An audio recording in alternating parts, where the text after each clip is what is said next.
بسم اللہ الرحمن الرحیم وَلَقَدْ أَرْسَلْنَا مُوسَى بِآيَاتِنَا إِلَى فِرْعَوْنَ وَمَلَئِهِ فَقَالَ إِنِّي رَسُولُ رَبِّ الْعَالَمِينَ۔ اور یقیناً ہم نے موسیٰ کو اپنی نشانیاں دے کر فرعون اور اس کے سرداروں کی طرف بھیجا، تو انہوں نے کہا بے شک میں سب جہانوں کے پروردگار کا رسول ہوں۔ فلما جاءہم بآیاتنا، تو جب وہ ان کے پاس ہماری نشانیاں لے کر آئے، اذا ہم منہا یضحکون، تو اسی وقت ان پر ہنسنے لگے۔ اللہ تبارک و تعالی نے حضرت موسیٰ علیہ السلام کے اس واقعے کا یہاں پر اشارہ فرمایا۔ موسیٰ علیہ السلام کا واقعہ ما قبل میں کئی جگہ آپ حضرات پڑھ چکے ہوں گے، جگہ جگہ پر اس کا ذکر آ چکا ہے، اور ان آیات میں جن واقعات کی طرف اشارہ فرمایا ہے وہ واقعات تفصیل کے ساتھ دوسری سورہ اعراف میں مذکور ہیں۔ یہاں ان واقعات کو یاد دلانے کا مقصد اور اشارہ کرنے کا مقصد یہ ہے کہ کفار مکہ نبی اکرم صلی اللہ علیہ وسلم کی نبوت پر آپ کے مالدار ہونے سے شبہ کر رہے ہیں، جیسے کہ پیچھے گزرا وہ یہ کہتے تھے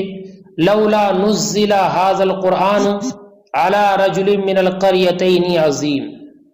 تو یہ شبہ کرتے تھے کہ یہ کوئی دولت والے نہیں ہیں، مالدار نہیں ہیں، تو پھر انہیں نبوت اور قرآن کیوں دیا گیا؟ تو اس واقعات کی طرف اشارہ کرنے سے مقصد یہ ہے کہ یہ کوئی نیا شبہ نہیں ہے، بلکہ فرعون اور اس کی قوم نے بھی حضرت موسیٰ علیہ السلام کی نبوت پر یہی شبہ کیا تھا، کہ فرعون کا بھی یہی کہنا تھا کہ مصر کا بادشاہ میں ہوں اور میرے محلات کے نیچے نہریں بہتی ہیں، اس لیے میں موسیٰ سے معاذ اللہ افضل ہوں، پھر میرے مقابلے میں انہیں نبوت کیوں کر ملی ہے؟ لیکن جس طرح سے اس کا یہ شبہ اس کے کچھ کام نہ آ سکا اور وہ اپنی قوم کے ساتھ غرق کر دیا گیا، اسی طرح کفار مکہ کا یہ اعتراض بھی انہیں دنیا و آخرت کے وبال سے ہرگز نہ بچا سکے گا۔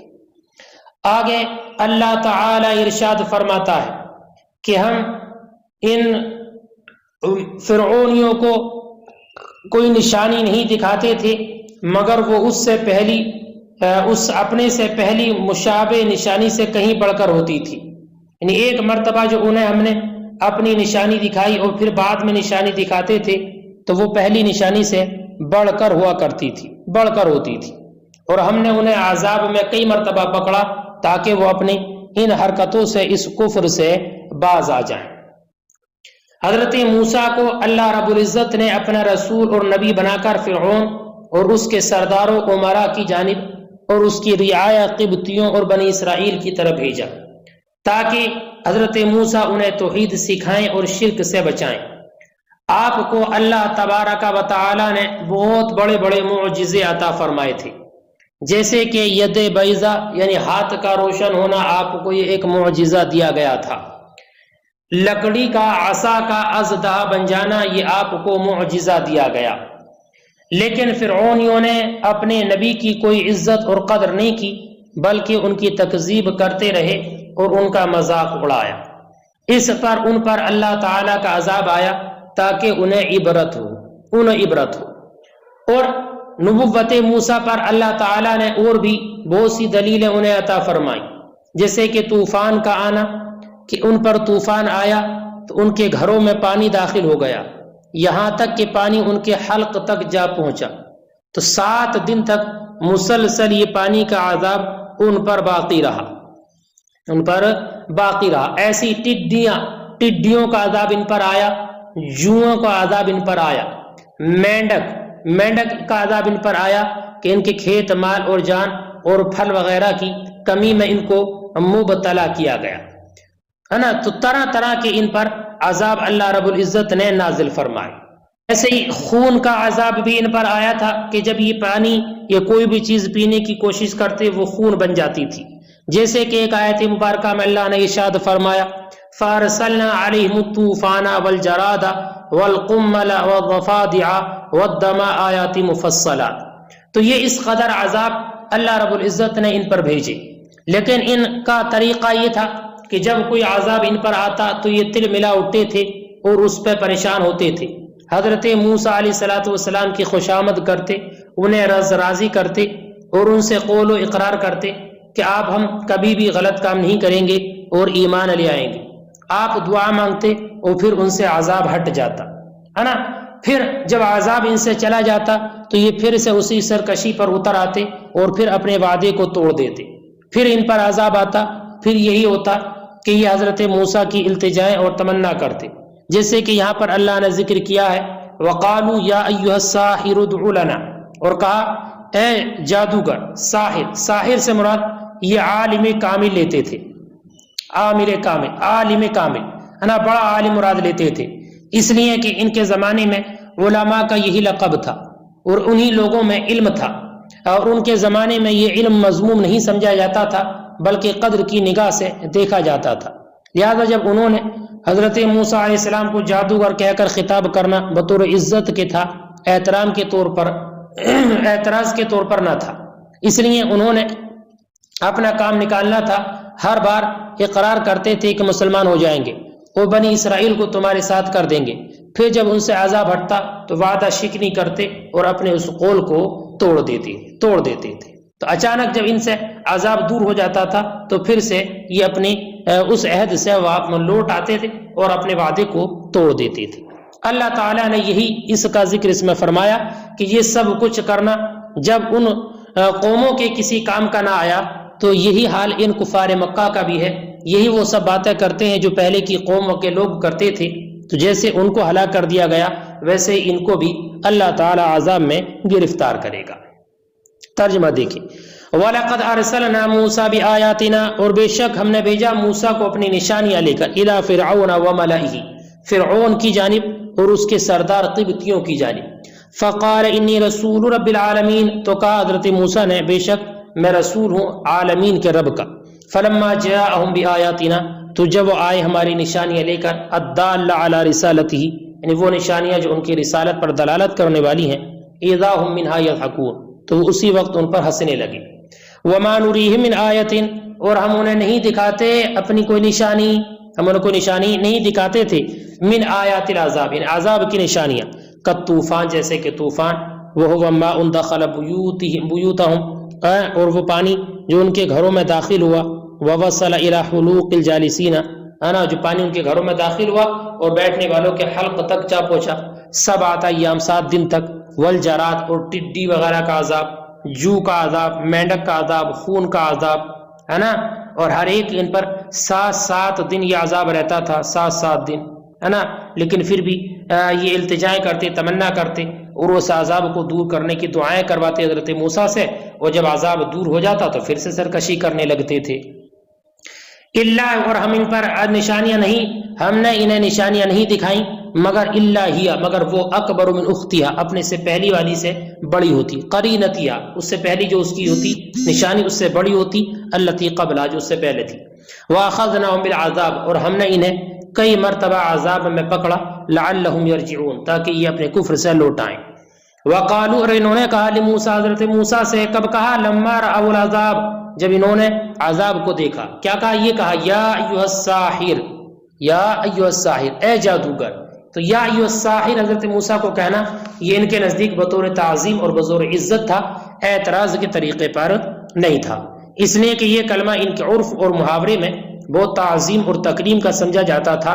اور یہ لوگ ہر عالم اور ماہر اور حاذق کو کامل جادوگر کہا کرتے تھے. اور اس کا سبب یہ تھا کہ ان کے نظر میں جادو کی بہت عظمت تھی، اس لیے یہ اس کو صفت مدح سمجھتے تھے. اس لیے اپنا کام نکالنے کے لیے انہوں نے اسی سے حضرت موسیٰ کو مخاطب کیا. یا ایھا الساحر، اے جادوگر، اے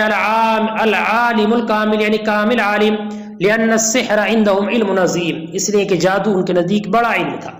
ادعو لنا، ہمارے لیے دعا کیجیے اپنے رب سے، بما عہد عندک، اس کے ذریعے جو اس نے تم سے عہد کر رکھا ہے، من کشف العذاب عنا، ہم سے عذاب کو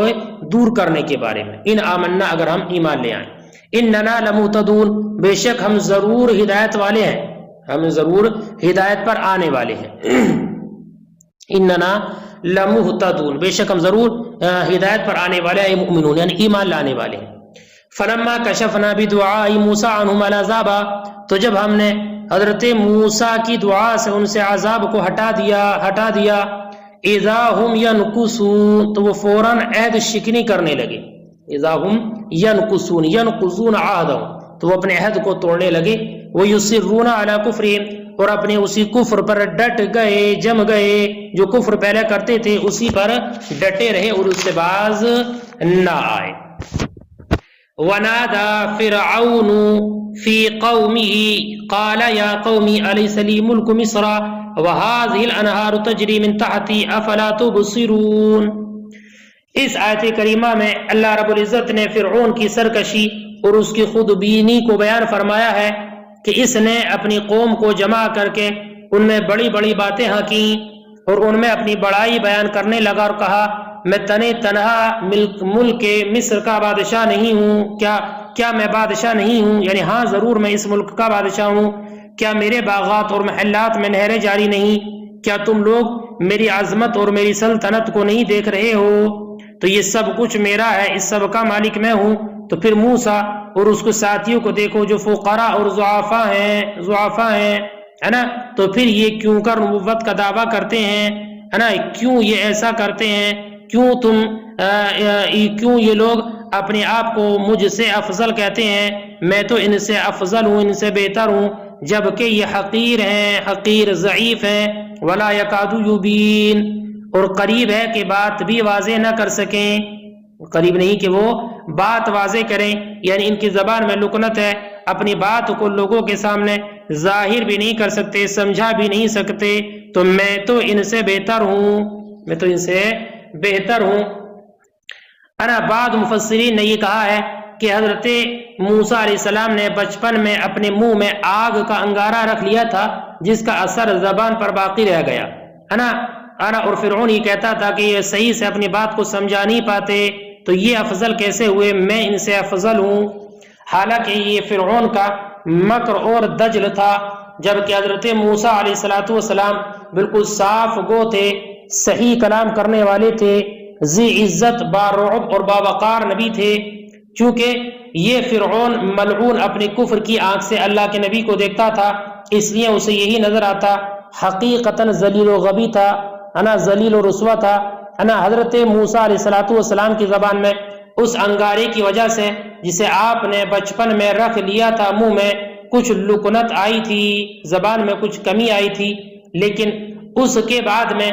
آپ نے اللہ تعالیٰ سے دعا مانگی اور آپ کی دعا سے آپ کی زبان کو بالکل صحیح سالم بنا دیا گیا تھا کہ آپ لوگوں کو آسانی سے اپنی بات سمجھا سکیں۔ آیت کریمہ میں اللہ نے فرمایا، اللہ کے رسول نے حضرت موسیٰ نے اللہ سے دعا کی تھی، رب اشرح لی صدری ویسر لی امری واحلل عقدۃ من لسانی یفقہوا قولی۔ تو یہ دعا کی تھی حضرت موسیٰ نے اللہ کی بارگاہ میں، اور اس دعا کی وجہ سے اللہ تعالیٰ نے آپ کی زبان کی گرہ کو کھول دیا تھا۔ اور اگر بالفرض یہ مان بھی لیا جائے کہ زبان میں کچھ لکنت باقی رہ گئی تھی، ہے نا، کیونکہ دعائے کلیم میں صرف اتنا تھا کہ میری زبان اس قدر کھل جائے کہ لوگ میری بات کو سمجھ لیں، تو بھی اس میں کوئی عیب نہیں ہے، اس لیے کہ اللہ تعالیٰ خالق و مالک ہے، سب کا خالق وہی ہے، جس کو جیسا چاہے بنائے اور جس کو جیسا چاہے پیدا کرے، تو اس میں کون سے عیب کی بات ہے۔ دراصل فرعون ایک کلام بنا کر ایک مسودہ گڑھ کر اپنی جاہل رعایا کو بھڑکانا اور بہکانا چاہتا تھا، اور ہوا بھی یہی کہ فرعون نے اپنی رعایا کو بہکایا اور وہ اس کے بہکاوے میں آ گئے، اس نے ان لوگوں کو الو بنایا اور وہ الو بن گئے، اس لیے کہ وہ خود گمراہ تھے، خود ہی فاسق تھے۔ اور آگے چل کر فرعون نے یہ بھی کہا، لولا القی علیہ اسورۃ من ذہب، کیوں ان پر سونے کے کنگن نہ اتارے گئے، کہ ان پر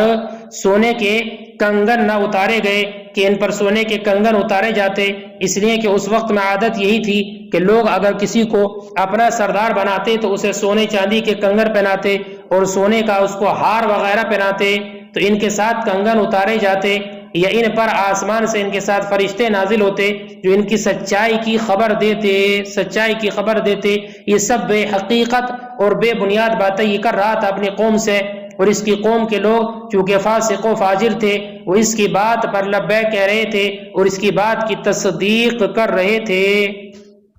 اسی کا ذکر اللہ تعالیٰ نے اس میں ارشاد فرمایا ونادى فرعون، اور فرعون نے کہا افتخاراً فخر کرتے ہوئے اپنی قوم میں، قالت وہ بولا یا قومی اے میری قوم،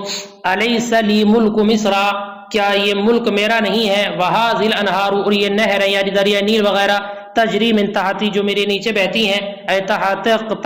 قصوری یعنی میرے محل کے نیچے بہتی ہیں، افلا تبصرون تو کیا تم دیکھتی نہیں عظمتی میری عظمت کو میری عزت کو،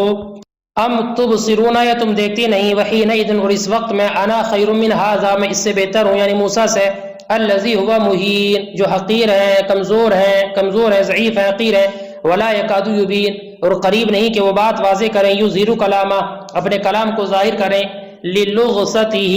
لکنت کی بنیاد پر بالجملہ اس چنگاری کی وجہ سے، التی تناولا فی صغرہ کہ جس کو آپ نے اپنے منہ میں رکھ لیا تھا اپنے بچپن کے زمانے میں، لغصہ یہ لام کے ضمے کے ساتھ اور سا کے سکون کے ساتھ ہے، اس کا معنی ہے زبان کا پھیرنا سین سے تا کی جانب یعنی سین ادا کرنے کی کوشش کرے، تا ادا ہو، را سے غین کی جانب یا لام کی جانب یا کی جانب، یا ایک حرف انسان ادا کرنے کی کوشش کرے دوسرا حرف ادا ہو تو یہ کہلاتا ہے لغصہ یعنی لکنت وغیرہ۔ فلولا اور اس نے کہا فلولا حل القی علیہ کیوں ان پر نہ اتارا گیا، ان کا صادقاً اگر وہ سچے ہیں، اساور من ذهب کیوں ان پر نہ اتارے گئے سونے کے کنگن، ہے نا، کیوں ان کے پاس سونے کے کنگن نہیں ڈالے گئے، کیوں نہیں اتارے گئے۔ اساورہ جمع اسورہ، اسورہ کی جمع جیسے کہ اغربہ جمع سوار، اور اسورہ یہ سوار کی جمع ہے، کعادتہم جیسے کہ ان کی عادت ہے، فیما ان کے بارے میں، یسودون کہ جن کو یہ اپنا سردار بناتے ہیں، ان یلبسوہ اسورۃ ذہب کہ اس کو پہناتے ہیں سونے کے کنگن، ویطوقونہ طوق ذہب اور ان کو پہناتے ہیں سونے کا ہار، او جاء معہ الملائکہ یہ آتے ان کے پاس فرشتے مقترنین ان سے متصل ہوتے، ہے نا، یہ ان کے پاس مل کر فرشتے آتے، متتابعین متصل لگاتار، یشہدون بصدقہ جو ان کی سچائی کی خبر دیتے، فاستخف قومہ تو اس نے اپنی قوم کو بے وقوف بنا لیا، استفز فرعون قومہ فرعون نے اپنی قوم کو بے وقوف بنایا، فاطاعوا تو وہ بے وقوف بن گئے، تو وہ لوگ بے وقوف بن گئے یا ان لوگوں نے اس کی اطاعت کر لی، فیما اس میں یریدو جو یہ چاہتا تھا، من تکذیب موسیٰ حضرت موسیٰ کی تکذیب کے بارے میں، انہم کانوا قوما فاسقین بے شک وہ فاسق قوم تھے، وہی لوگ نافرمان تھے یعنی وہ خود فاسق تھے، خود حد سے بڑے ہوئے تھے، اس لیے انہوں نے اس کی بات مان لی اور اس کے کہنے پر وہ بھی اس کی باتوں کی تصدیق کرتے چلے گئے۔ فلما آسفونا یہ آسفا سے بنا ہے، آسفا سے اس کے لغوی معنی ہے افسوس کرنا ہے نا، اس جملے کے لفظی معنی ہوئے تو جب انہوں نے ہمیں افسوس دلایا، اور افسوس جو ہوتا ہے کثرت غصہ کی بنیاد پر بھی ہوتا ہے، کثرت غصہ کے معنی میں بھی استعمال ہوتا ہے، اس لیے اس کا محاورتاً ترجمہ ہوا کہ انہوں نے جب ہمیں شدید غضبناک کر دیا، یعنی ان حرکتوں کی بنیاد پر اور رسولوں کی تکذیب کی بنیاد پر ہمیں غضبناک کر دیا، انتقمنا منہم تو ہم نے ان سے بدلہ لیا، فاغرقناہم اجمعین تو ہم نے ان سب کو ہلاک کر دیا، غرق کر دیا، فجعلناہم سلفا تو ہم نے انہیں گیا گزرا کر دیا، فجعلناہم سلفا، سلفا سالف کی جمع جیسے خادم کی جمع خدم ہے نا، ایسی سلف تو ہم نے ان کو گیا گزرا کر دیا، یعنی ان لوگوں کے لیے جو بعد میں آنے والے ہیں ان کے لیے ایک عبرت اور ایک مثال بنا دیا، ومثلا للآخرین اور پیچھے آنے والوں کے لیے نمونہ عبرت بنا دیا۔ فلما آسفونا تو جب انہوں نے ہمیں غضبناک کیا، انتقمنا منہم تو ہم نے ان سے بدلہ لیا، فاغرقناہم اجمعین تو ہم نے ان سب کو غرق کر دیا، فجعلناہم سلفا تو ہم نے ان کو کر دیا گیا گزرا، جمع سالف کا خادم و خدم، اے سابقین یعنی گویا گزرا کر دیا، ایک نشانی بنا دیا، عبرت، ومثلا للآخرین اور پیچھے آنے والوں کے لیے نمونہ عبرت بنا دیا، بعدہم ان کے بعد، یتمثلون بحالہم کہ ان کے حال بعد میں آنے والوں کے لیے ایسی مثال بنا دیا کہ وہ ان کی حال کی مثال بیان کرتے ہیں، یہ تمثلون بحالی، ان کی حالت کی مثال بیان کرتے ہیں۔ فلا یقدمون علی مثل افعالہم، تو کوئی آگے نہیں بڑھتا ان جیسے افعال کے کرنے پر، اس لیے کہ ہر ایک انسان یہ سمجھتا ہے کہ اگر ایسا فعل کیا تو اللہ تعالیٰ اس کے ساتھ بھی اسی طریقے کا عذاب نازل فرمائے گا، اور جیسے اللہ نے ان کو ہلاک کیا ویسے ہی اللہ تعالیٰ ان سب کو بھی ہلاک کر دے گا جو اس طرح کے افعال کرنے والے ہیں۔ تو جب ماقبل کی امتوں نے یہ سب کیا تو اللہ تعالیٰ نے انہیں عذاب دیا، اور کفار مکہ آپ کے ساتھ ایسا کرتے ہیں تو ان کے ساتھ بھی اسی طریقے کا اللہ رب العزت عذاب نازل کرنے والا ہے، یا تو دنیا میں یا قیامت کے دن آخرت میں اللہ تعالیٰ ان کو اسی طریقے کے عذاب میں گرفتار فرمائے گا۔